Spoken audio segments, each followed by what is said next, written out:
right, welcome back everybody, and those who just joined, welcome to the ECGI Swedish House of Finance Stockholm School of Economics Conference on Sustainability and Corporate Governance. Okay, without further ado, I'm going to hand over to Lucian Bebchuk, who is presenting joint work with Roberto Tallarita on the illusory promise of stakeholder governance. And Lucian, I will intervene verbally when you have 5 minutes or so left, just to remind you.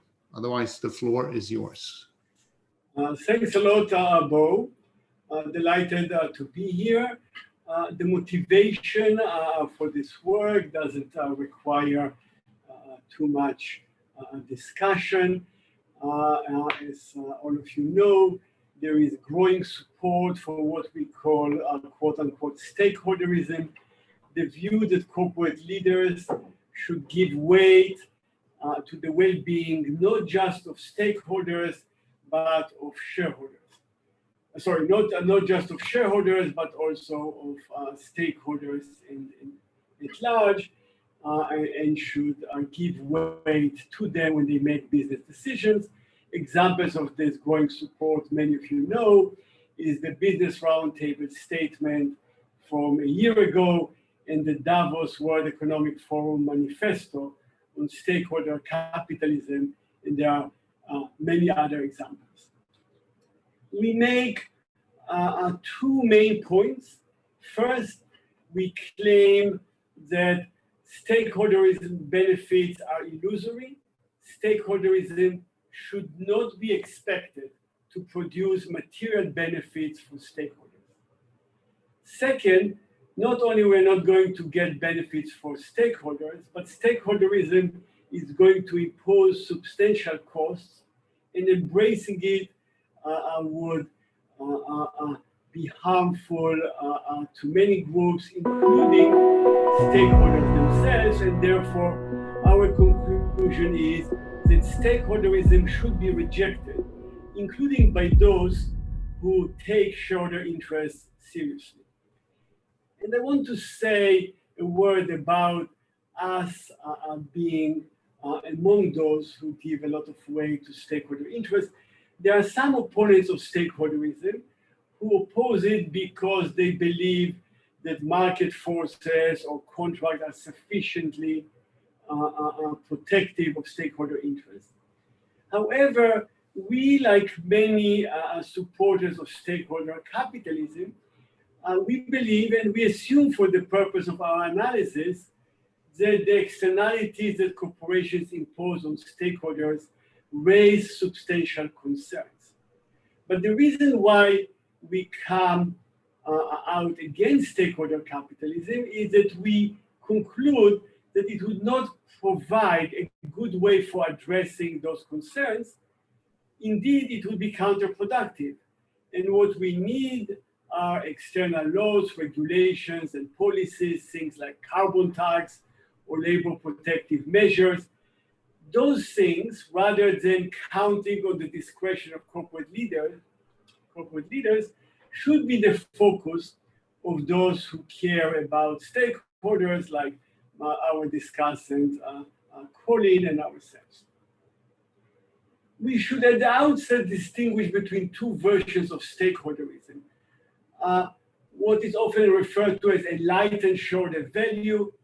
Under this view, corporate leaders should simply recognize that treating stakeholders is useful and often facilitates long-term value maximization.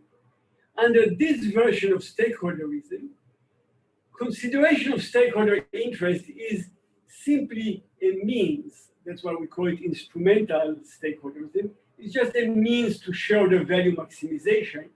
And therefore, this version is not conceptually or operationally different from shareholder value maximization. The version that is conceptually different, and the one that calls for most attention, is what we call pluralistic stakeholderism, which treats stakeholder welfare not just as an instrument, but rather as an end in itself, and believes that corporate leaders should have a plurality of independent ends and must balance those interests of the various constituencies. Let me start by saying a few words about the Business Roundtable statement. Because when it was issued about a year ago, it was widely described as a major milestone, was portrayed in the media as a major philosophical shift that breaks with decades of long-held corporate orthodoxy. But in our paper, we provide various pieces of evidence that suggest that the statement was mostly for show, rather than a signal of changing attitudes or of coming shifts in the treatment of stakeholders. Just to illustrate, here are two pieces of evidence. One is we conducted a survey. We contacted the public relations officers of all the companies whose CEOs signed the Business Roundtable statement to inquire whether the joining of the statement was approved or ratified by the board, because things that are significant generally are brought to the board for approval or ratification. And we found out that all but one company did not have the endorsement of the Business Roundtable either approved or ratified by the board, which to us is consistent with the internal perception that the statement didn't really require any meaningful changes in how stakeholders are going to be treated. Another piece of evidence is we reviewed more than 150 corporate governance guidelines that are approved by the board and that every public company has. And the review indicated that still at this point in time, even though a very large number of companies updated their corporate governance guidelines since the statement was issued, the language of those guidelines is still very much reflecting a commitment to shareholder primacy. And anyone who's interested in this, there are several additional pieces of evidence in the paper that support the view that the Business Roundtable statement was mostly for show.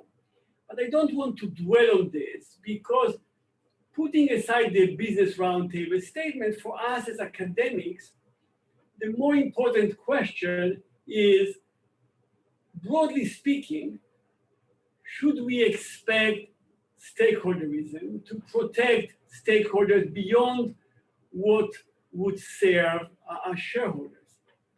And because stakeholderism relies so critically on the discretion of corporate leaders, to answer this question, we need to resolve whether corporate leaders have incentives to benefit stakeholders beyond what would be good for shareholders.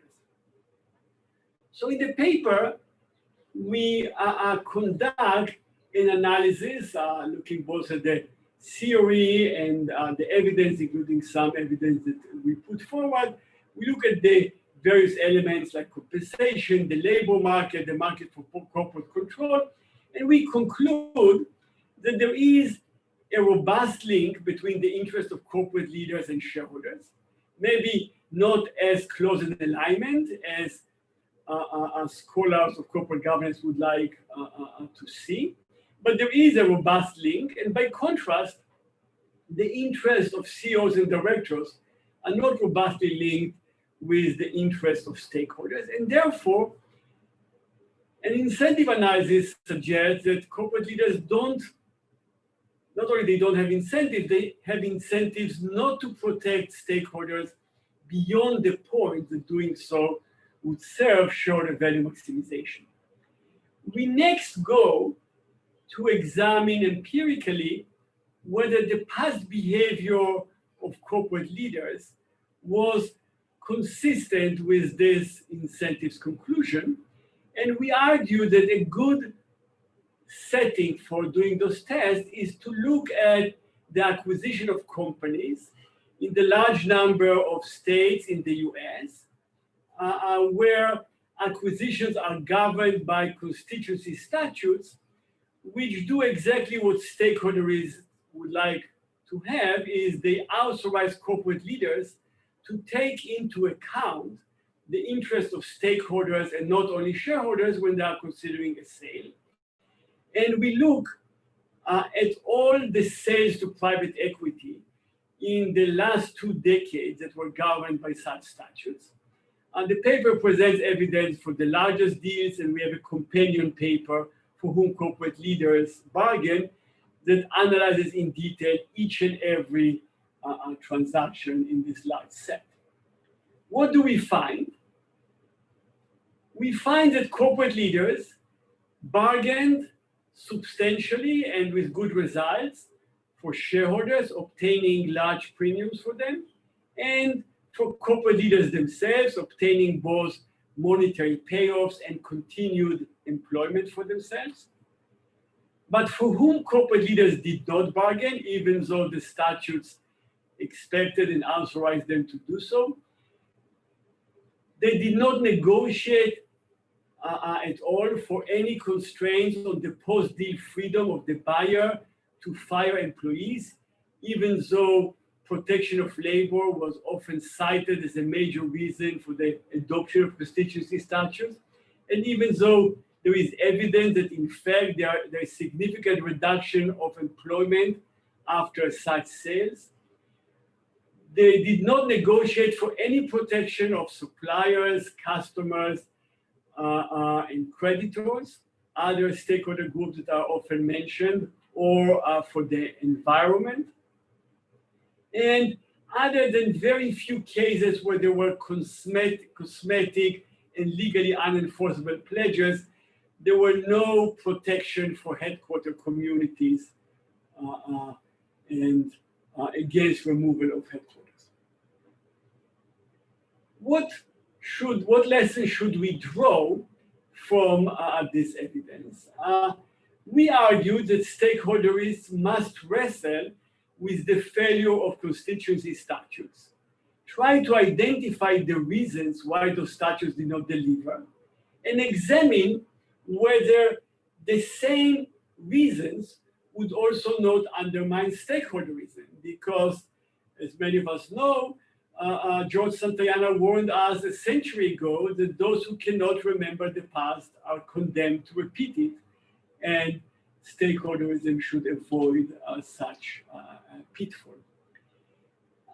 In our companion paper, we analyze in detail potential explanations for the failure of constituency statutes. We conclude that the most plausible explanation was rooted in the incentives of corporate leaders, and that stakeholderism should also be expected to fail to deliver because of the very same incentives.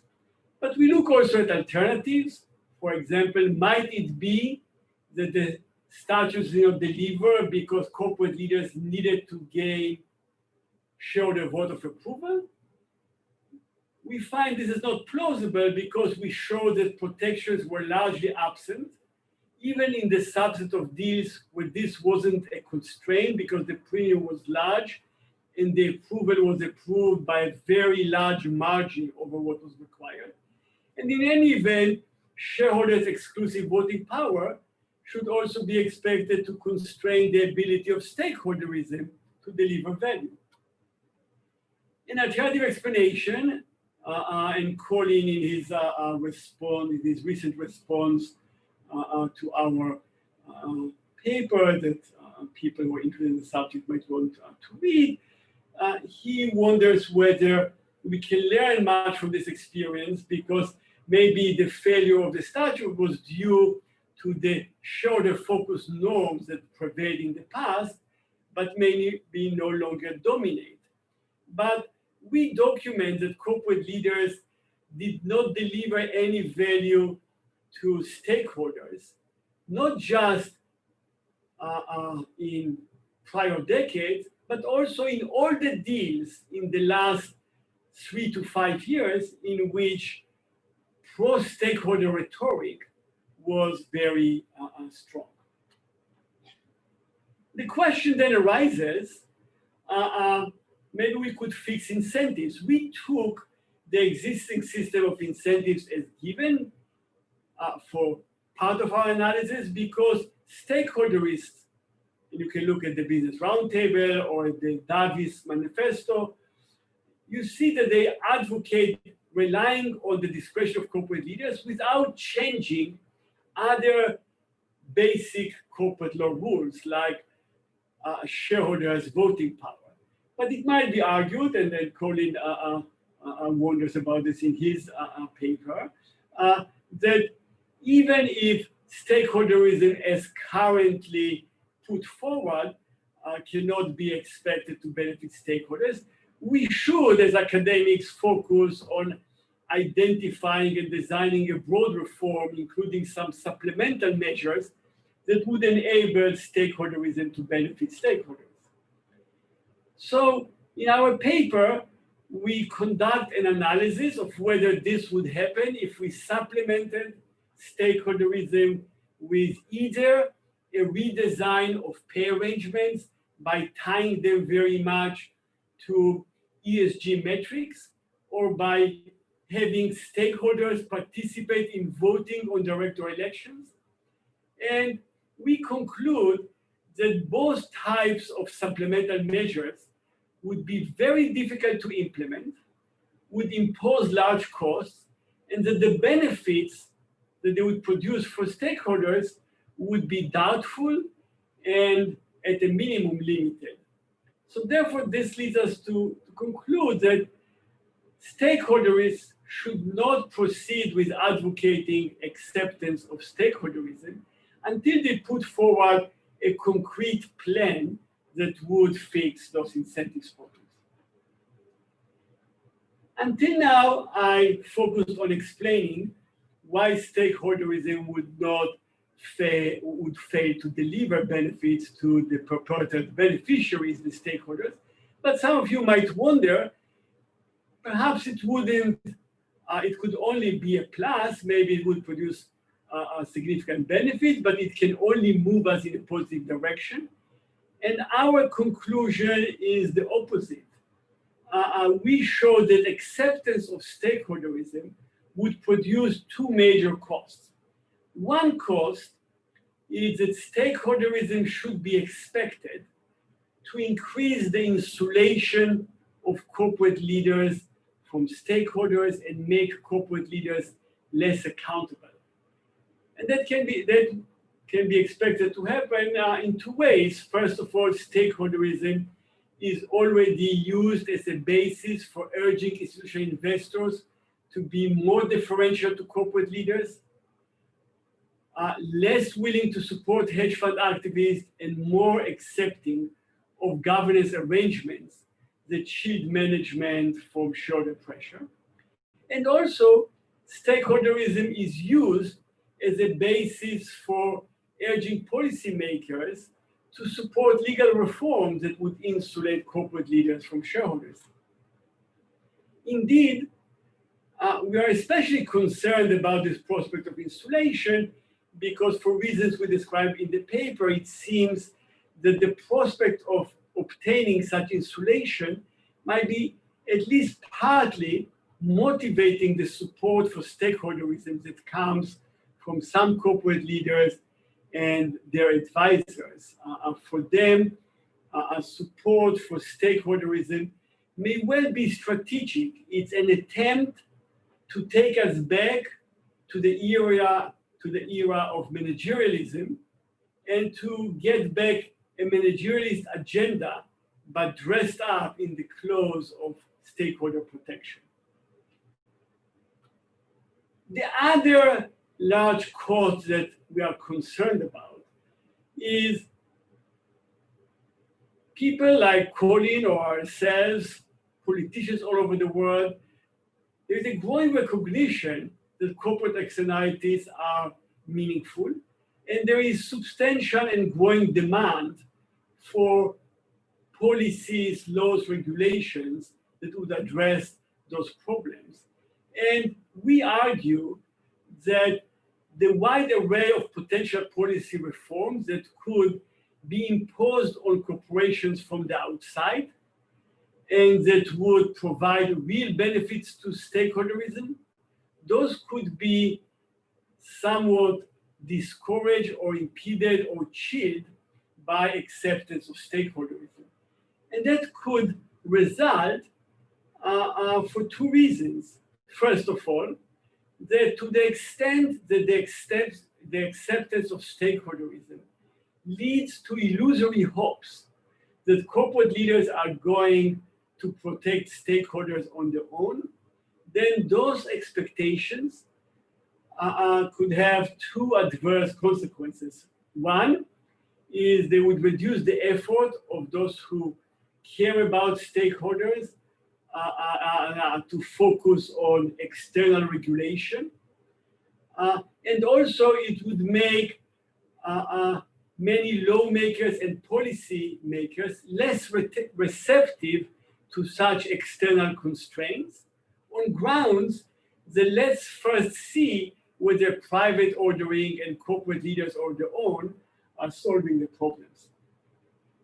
To illustrate, a recent statement by dozens of academics that you can find on SSRN argues, among other things, that with less than a decade left in which to address the catastrophic threat of climate change, and with many having a shared sense of urgency, now is the time to act to reform corporate governance. And we strongly disagree, even though we share this sense of urgency, because we believe that those who share this sense of urgency should be focused on things like, say, carbon tax that could make a difference. And if they focus on reforming corporate governance, and especially on advancing stakeholderism, we are going to find ourselves in 10 years kind of excessively close and having missed some opportunities to address this catastrophic threat. Let me just add maybe a couple of notes to put this our work in perspective. We do not focus on this in this paper, but I plan to do it in subsequent work, on the extent to which shareholders and institutional investors should be guided in their stewardship by attempts to induce companies to provide benefits to stakeholders. And there is, as you know, a lot of work on this question. For our purposes, we take as given that it is desirable, either because the shareholders want it or because it's important for society, to improve the protection of stakeholders. Our problem is that stakeholderism is not the way to go about achieving this outcome, whether it's one that stakeholders, whether it's one that institutional investors desire or society. And although we do not analyze directly ESG-focused stewardship, our conclusions have clear implications for this stewardship, namely, to the extent that institutional investors want to advance stakeholder interests, perhaps pressing some particular specific actions might produce such benefits, but supporting stakeholderism or supporting statements of corporate purpose or pursuing anything else in the form of stakeholderism that in the end relies on the discretion of corporate leaders to deliver the goods is not going to be an effective way to do so.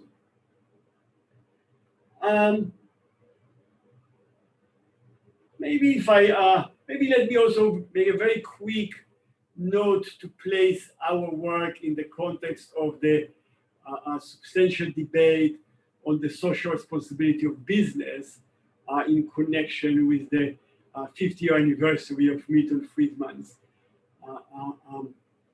seminal essay.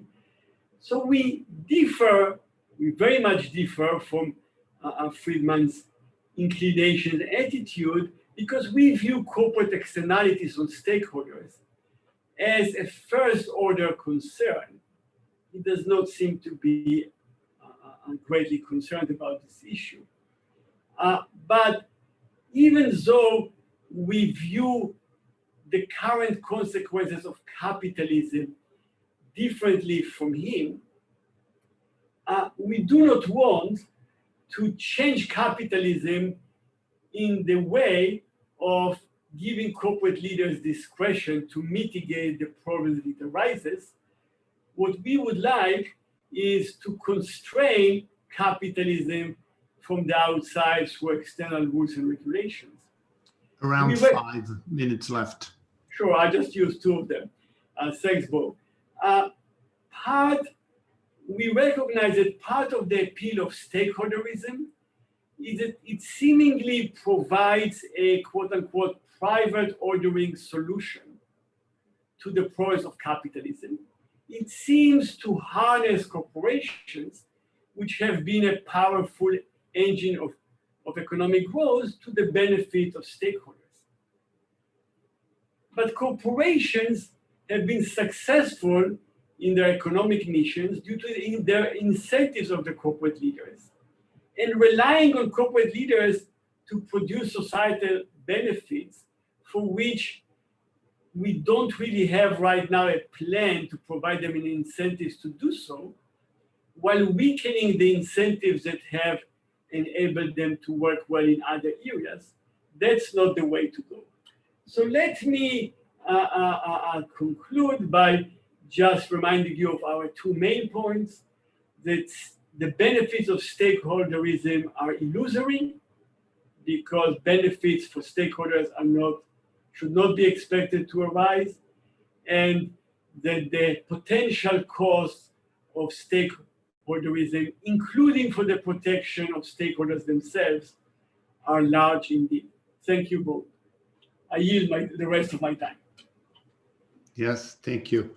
The discussant is Colin Mayer. Colin, will you share slides as well? Okay, wait, you're muted. Let's unmute. No, I'm not going to use any slides. Perfect. Thank you very much, Bo. My good friend Lucian and I have already debated this fascinating paper at great length. It's an excellent oversight and summary of the issues in the debate on stakeholders and shareholders. So, to avoid boring my friends frequently say that is exactly what I do. That's why they are my friends. I'll not repeat my previous comments, but restrict myself to some new ones. So how should one judge whether the promotion of stakeholder interests beyond shareholder interests is beneficial? The conventional way is to look at the impact on a company's share price and return to shareholders. For example, there's much evidence of a positive association between employee satisfaction and share prices, as reported, for example, by Alex Edmonds and Jan-Emmanuel Denner. The absence of such a positive relation would be interpreted by critics of stakeholder theories as evidence of a failure of stakeholder interests to deliver beneficial outcomes. And a positive relation is interpreted by critics like Lucian as evidence that it is no more than enlightened shareholder interest. Heads you win, tails I lose. So what evidence can be elicited to demonstrate that the promotion of stakeholder interests is desirable? This raises the question of what we're actually trying to do and how we should judge success. As I'll describe it, it's a question that Lucian's paper never addresses, let alone answers. So unfortunately, this paper, fascinating though it is devoid of either conceptual or empirical content. The evidence on the failure of the Business Roundtable signatories to uphold their promises is, even according to Lucian's interpretation, not remotely surprising. My interpretation of the Business Roundtable statement from the outset was that it was, in Lucian's terms, enlightened shareholder interest, and I explicitly heard many members describe it at a meeting of their CEOs and chairs as reflecting what that business guru Jim Collins described as being the genius of the and, looking after their stakeholders and creating long-term value for their shareholders. They saw no trade-off and saw their role as remaining within the confines of shareholder primacy while reinforcing their commitment to their stakeholders in so doing. So they saw no need to consult their boards, change their governance statements on their websites, or shift their state of incorporation from Delaware. So what should one conclude from this? Well, I think the answer is not much, because all that it demonstrates is that shareholder primacy reigns supreme in the US. And one doesn't change an economic system by simply announcing one's going to change one's behavior. Is that news? Not really. Is that interesting? Not a great deal.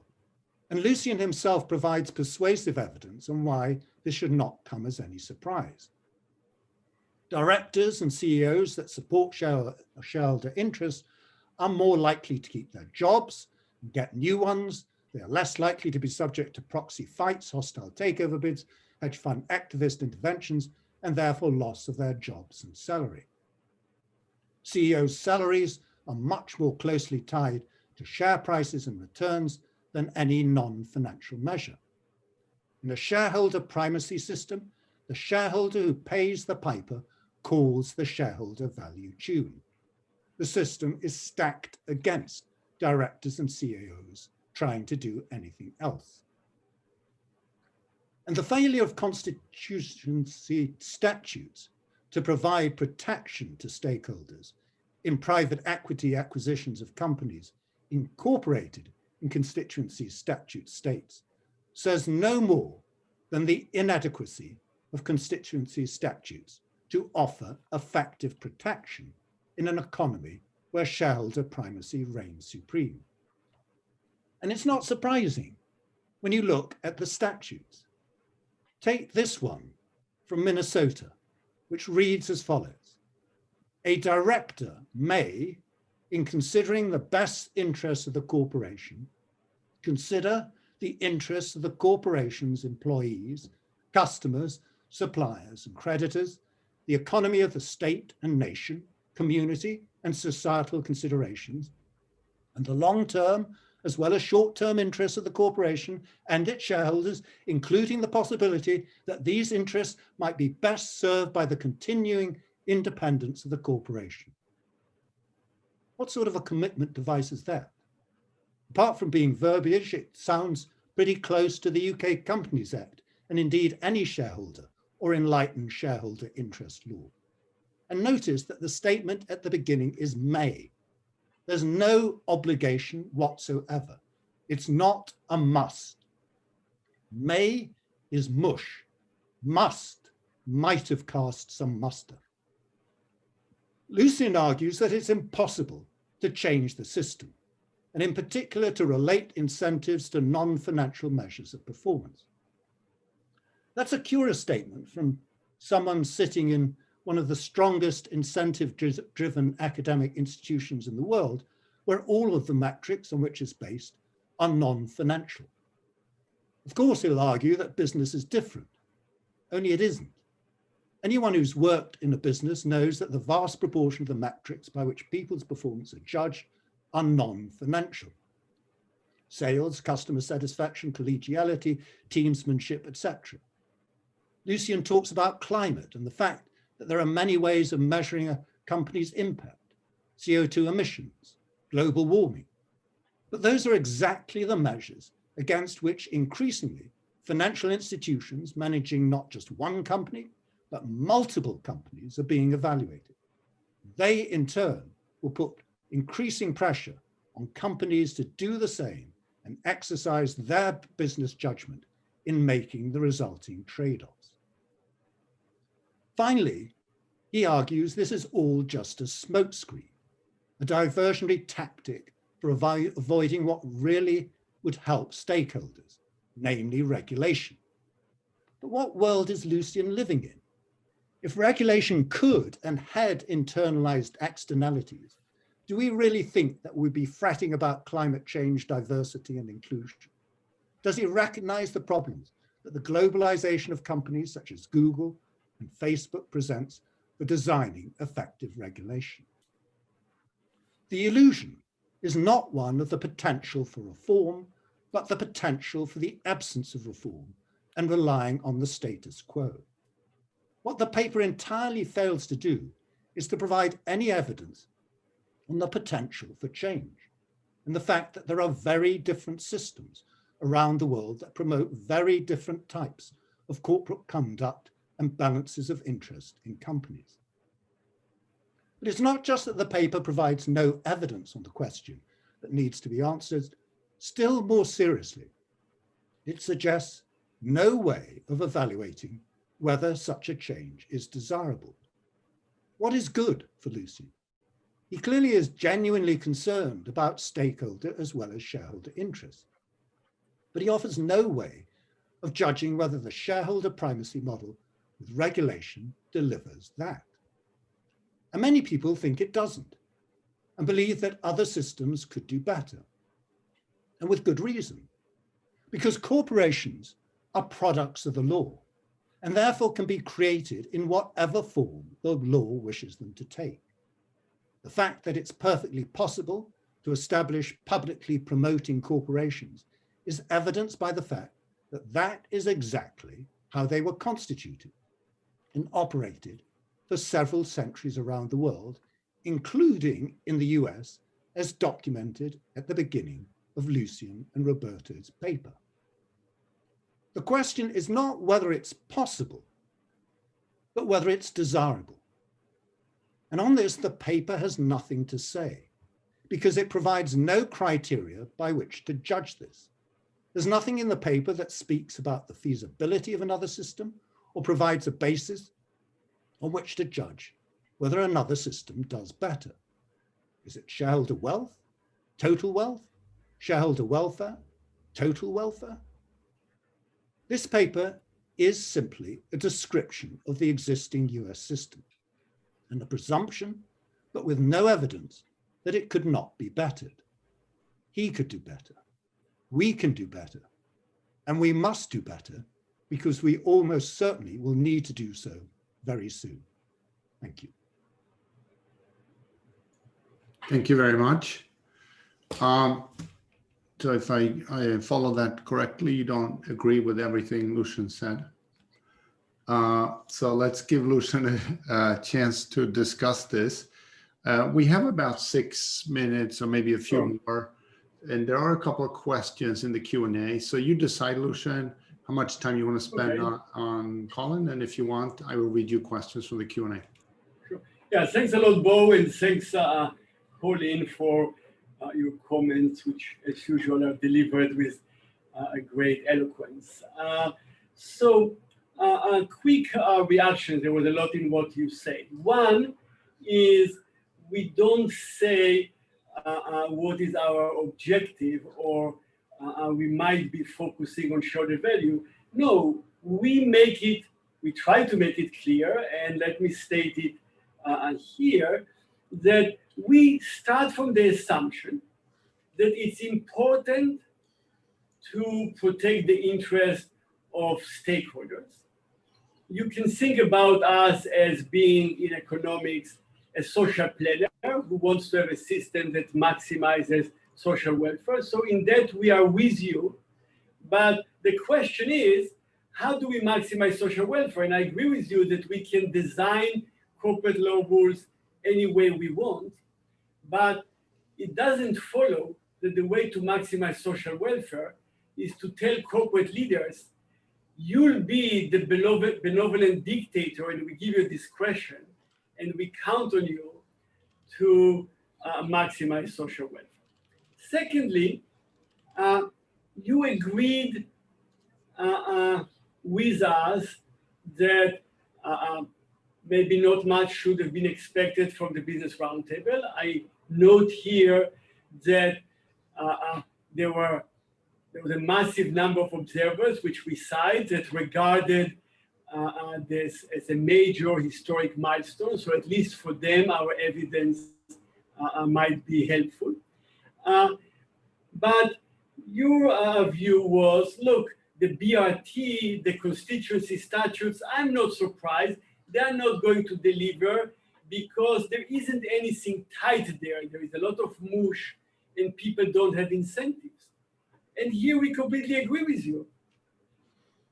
The problem is that when I look at the literature of the people who put forward stakeholderism, including your own valuable work, it's not clear to me that the system you provide at this point does not suffer from those problems. Is it having corporations articulate a corporate purpose by which the public might judge them? Is that going to provide a tight constraint?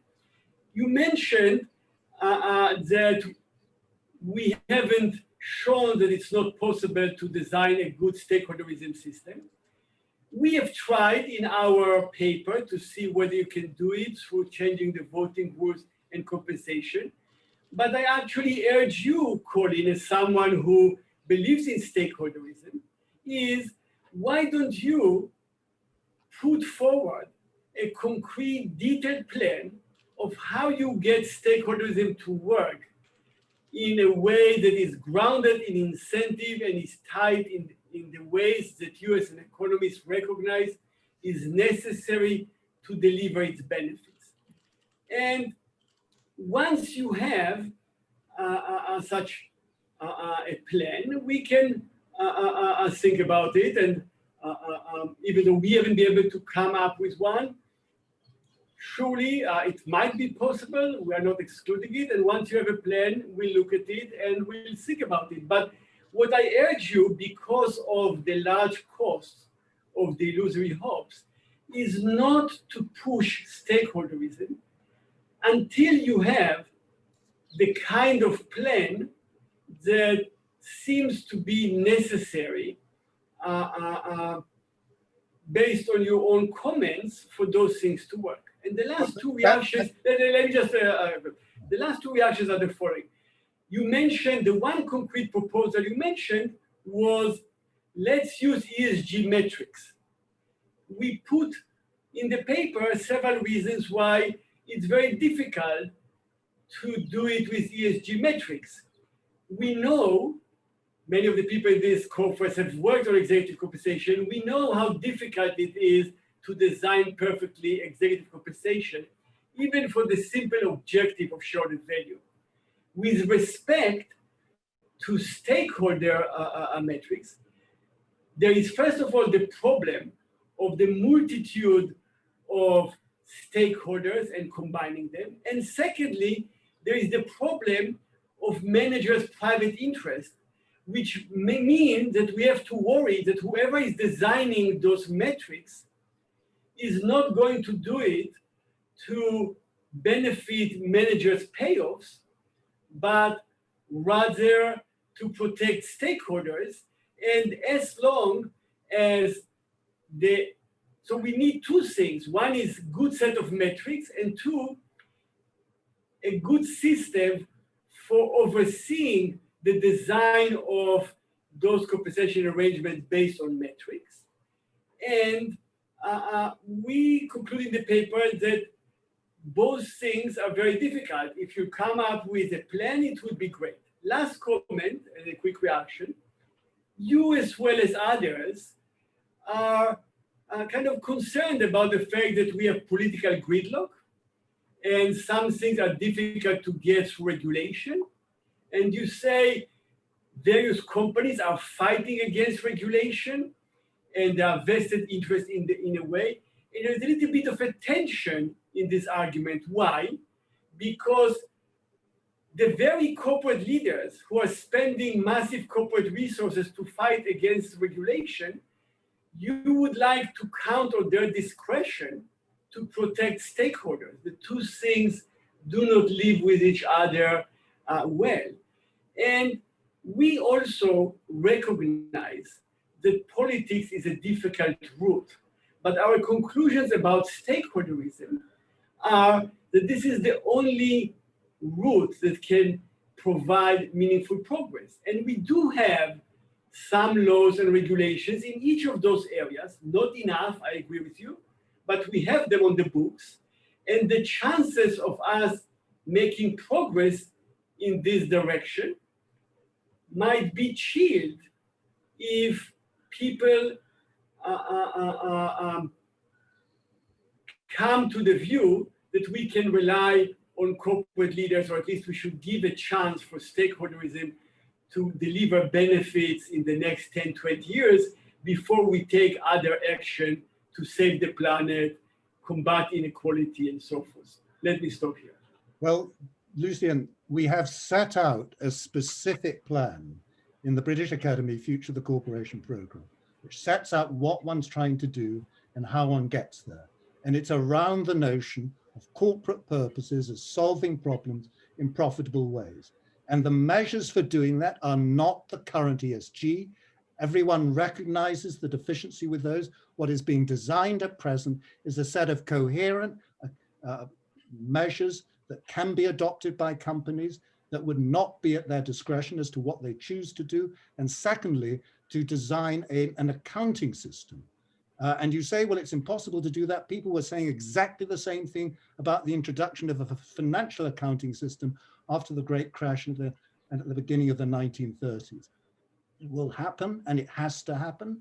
And furthermore, it's not a matter of regulation having been watered down by the corporate sector. It's a matter of aligning interests of corporations so that the regulations that are put in place are those that promote purposes that are societally focused on those companies where it's appropriate to do so. Other companies should be able to choose their purpose. Yes, just a quick reaction, if Bo will allow me.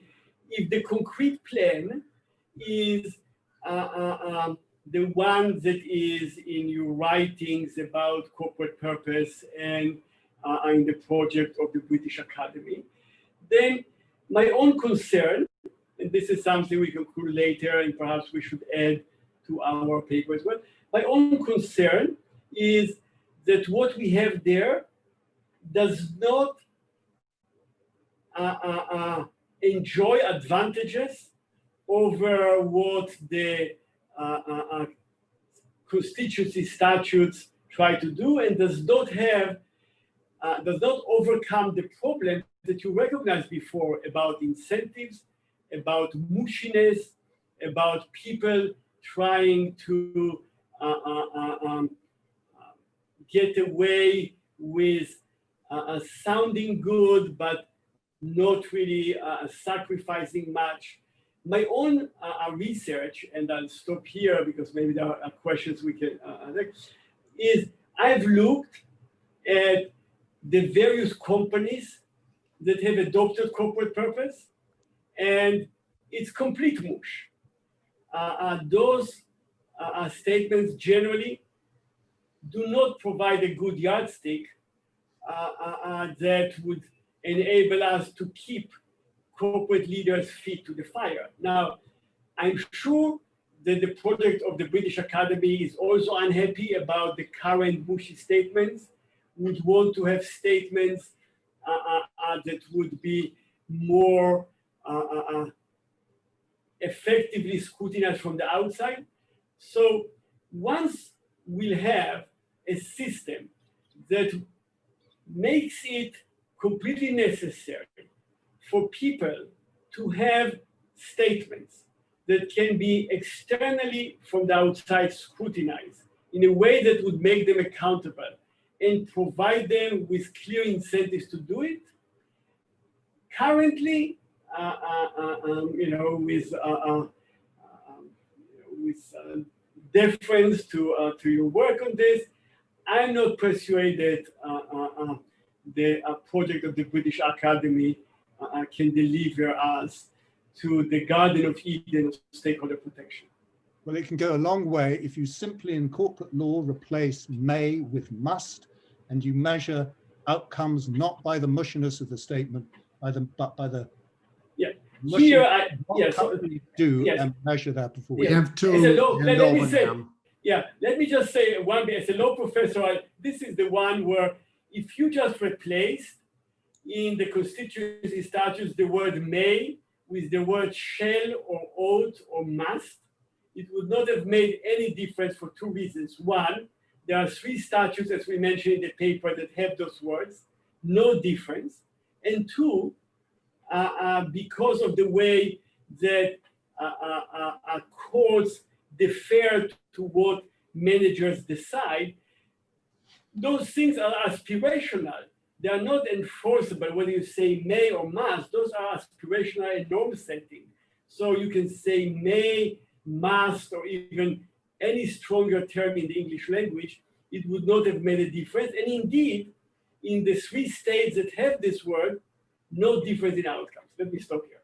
So this reminds me of what happens when I tell my students that they must prepare some text before class the next day. It kind of works on some, but not on others. Sorry, on a more serious note, I want to thank you both for a very interesting and lively discussion. It has been great to have you here.